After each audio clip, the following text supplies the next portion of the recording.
Okay, so we're going to get started on the week 2 tasks.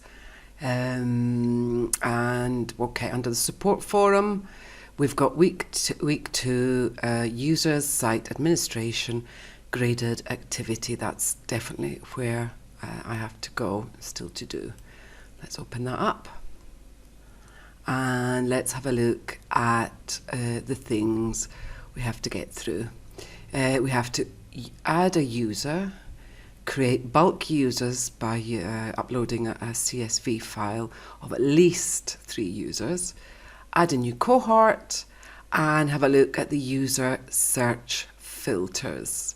Okay, I might do this last one at the same time as I create the bulk CSV file. So let's get started. We need to go to Blended Online Learning, and we have a list of the people doing the course. These are going to be the make-believe peers, members of this imaginary faculty of this imaginary course that I'm doing. The first thing to do was to add a new user, and the button is over here. And I have to create a username. I'm going to add myself using an old email. So, because I tried this 5 minutes ago, I discovered it has to be all lowercase, has to be no spaces, you're allowed underscores and whatnot. I think it might tell you here. Oh, no. So that was kind of trial and error. I had spaces and I had capital letters, and it wasn't working out for me. The next thing to do is choose an authentication method. So how do I let people log in? It's got a whole bunch of things which have already been enabled and others which have been disabled. So, I mean, I think maybe just... how it depends on the course, doesn't it? How, if this was a university course, you're going to make authentication as difficult as possible to avoid students hacking into the system. So maybe, I don't know, web services authentication, 0 auth 2. I'm not entirely sure how these work. I'm just going to leave it. I'll do it this way. This seems like a good compromise. Email-based self-registration with admin confirmation. Okay, so that leaves me with some power over who's joining. Suspended account. They can't. Okay, so this is to suspend somebody, basically, I guess. Generate password and notify user. Yeah. I'm going to generate a password. We're going to put a password here. Oh no, it's not letting me do it. The machine. Okay, so the system is generating the password, not me. Let's see, first name. It's going to fill in automatically. The only thing is, this is my current email, and that's how I appear to the system as the manager. So I'm going to change it to my previous email. I get through quite a lot because I end up with a lot of spam. I have to sign up for a whole bunch of newsletters and things, and then get overwhelmed. Email visibility, visible to course participants. Well, in the context of a university, everybody would have university or school emails, so there would be no reason to keep them private. I'm going to obscure people's emails in this video for privacy reasons, obviously, but you wouldn't need to do that if you were working within a closed academic community. So I'm going to leave it all visible. City time zone I'm going to have to change because I'm in Europe. There we are, Rome. We're going to leave the language as English. I could put in information here. I don't think it's necessary. A Gravatar is going to generate a profile picture, and I would imagine that the new user would be able to then edit their own profile and put in a photograph or another image as they want. Additional names. I don't have any additional names, but let's assume I have a cohort from many different countries with some names that not everybody might know how to pronounce properly. So I'm going to, well, mine is a little bit like that, is in that it's a foreign surname. I've got a British first name and an Italian surname, and that it didn't cause huge problems when I was growing up in Britain because it's short. But I'm just going to pretend it's really difficult to pronounce. Gatti. There you go. It's pretty simple. There's a double T sound, which I guess a lot of English speakers would miss out. I'm not going to bother with any of this stuff. This would make sense if, again, I was in a college or university situation where people belong to different departments. I'm just going to hit create user. And there I am. That's fine. So that's number 1 done. I've created a new user. So we're back at the list of things to do. I have to create bulk users by uploading a CSV file of at least 3 users. So I'm going to create my CSV file from this list, but what I'm actually going to do is use the search filters to create, let's get rid of this. There we are, there's the filters, to create a list, a limited list of users to add to my cohort. So I'm not filtering by first names or last names, ID numbers, anything like that, email addresses.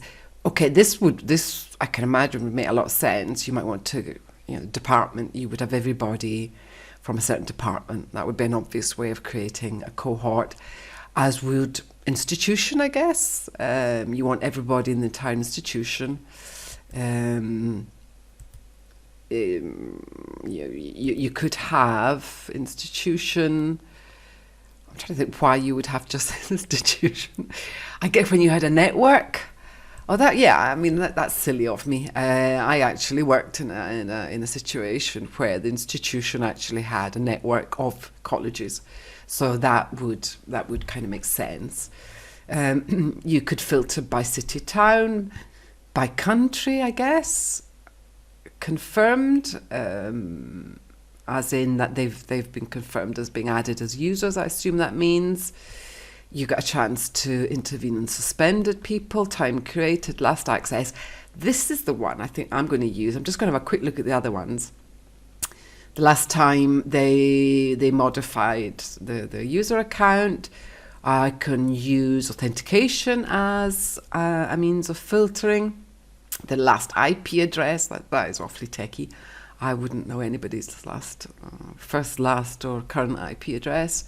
Cohort ID, again, in a college situation. These IDs might have already been created. System role.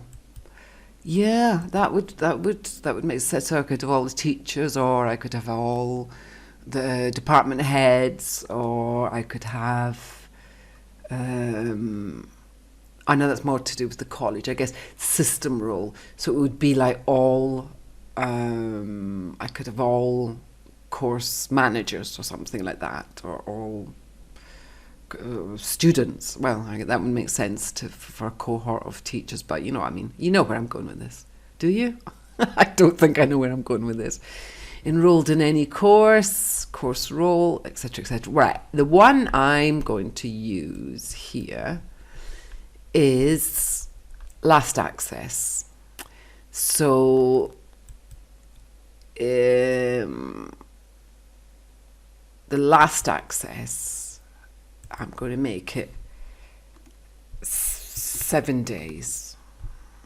So my reasoning is that everybody doing this current course will have absolutely accessed the site over the last week. Okay, so that means I'm getting people from this list who are enrolled in the current course, for sure. I'm going to apply.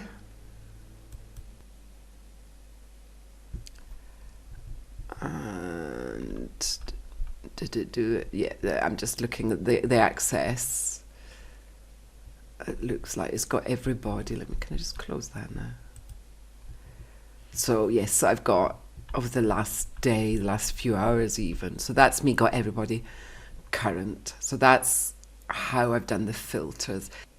Okay, so the next thing we have to do is create a CSV file, a little one of a maximum of 3 users, a minimum of 3 users, beg your pardon.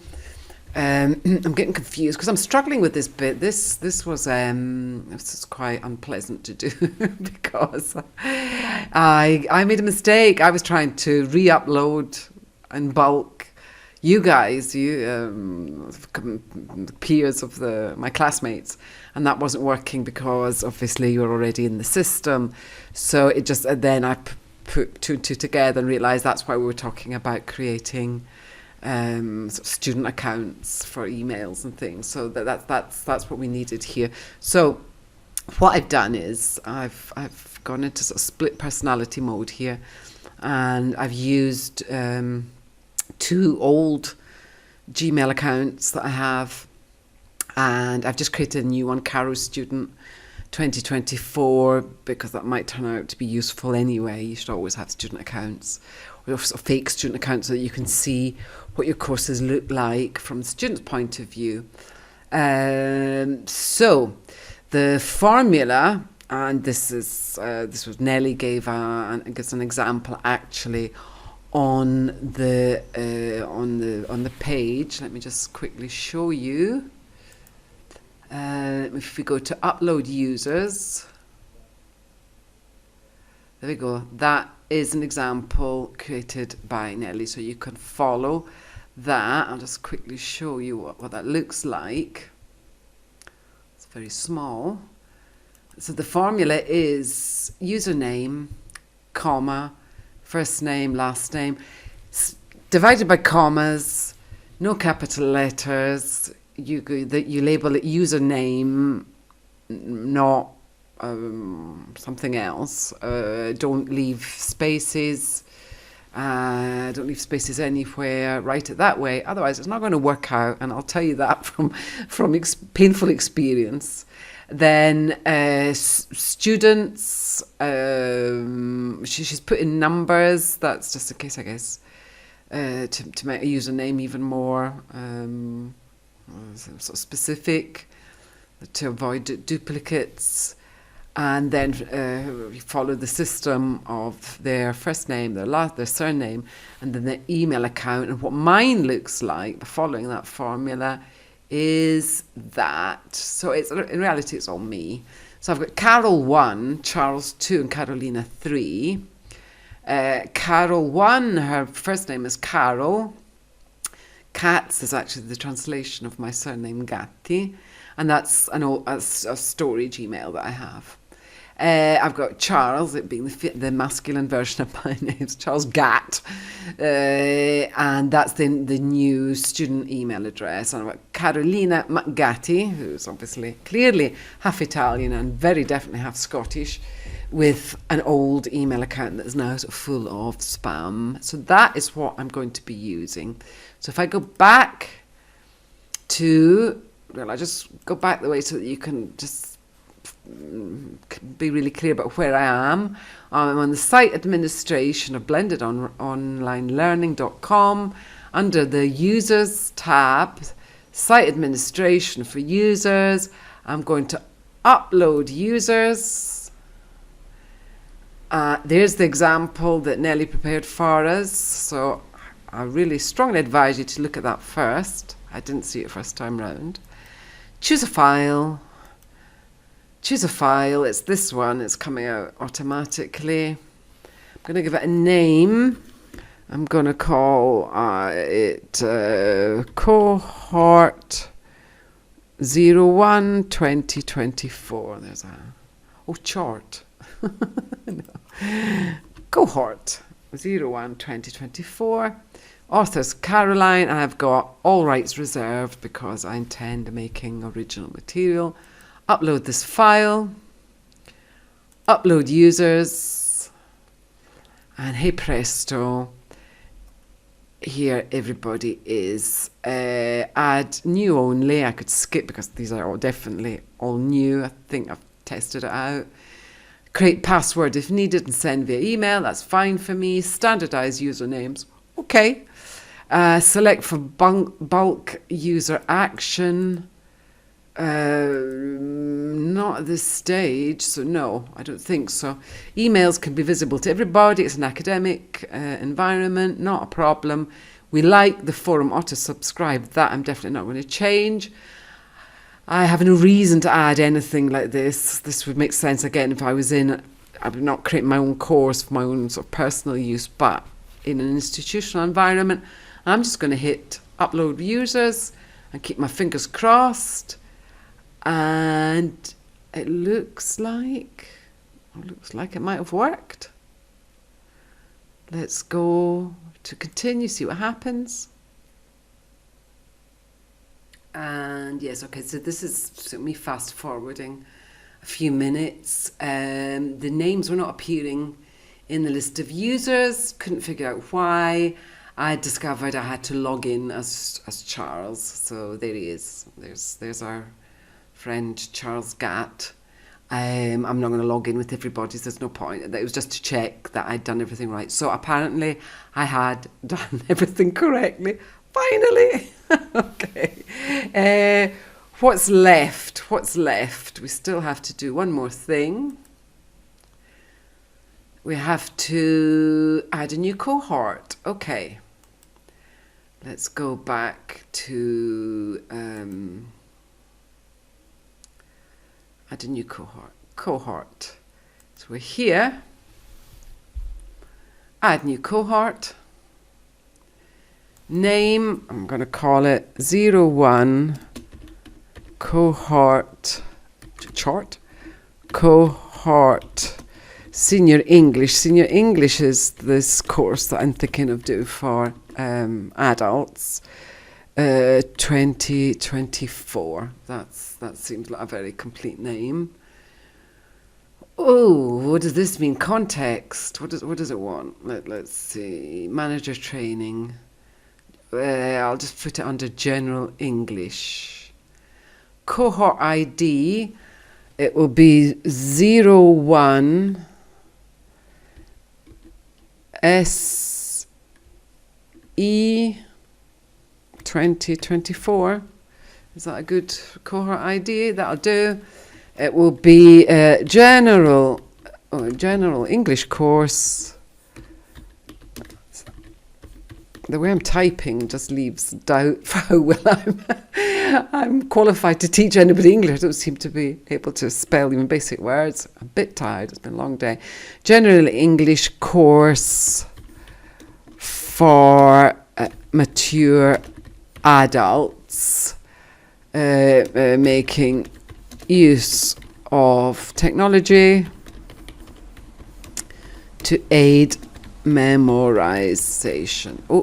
Memorization. So using all the techie tools to help older people, because our memories go, maybe I think we're in our 20s, our memories start to, especially with languages, young kids can learn languages really, really easily, absolute sponges, but the older we get, the less spongy our memories are. So let's see. Save changes. And there it is, created manually. We did it. That looks like we did it. Yay. That was a tough one. Okay. And that's all for now.